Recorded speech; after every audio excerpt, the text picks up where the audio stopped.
Hello guys, in this video I am going to show you how to enable Touch ID on the Qatar Airways application. But first I just want to mention, don't forget to subscribe to my channel because at 10,000 subscribers I am going to show you my whole YouTube revenue statistics and growth strategy, how to make money online. Now let's jump into it. First of all, open the application on your phone. Then click on the home button down below and then to this menu icon in the upper right corner of the screen. After that, you should scroll down to the bottom and click on settings.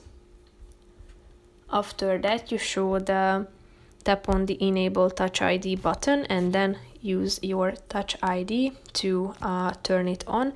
And then when you open the application, you will be required to use Touch ID, and if you would like to disable it, just come back to this section and tap on this button again, and then it will be turned off automatically. So that's pretty much it for this video, guys. See you in the next one. Bye bye.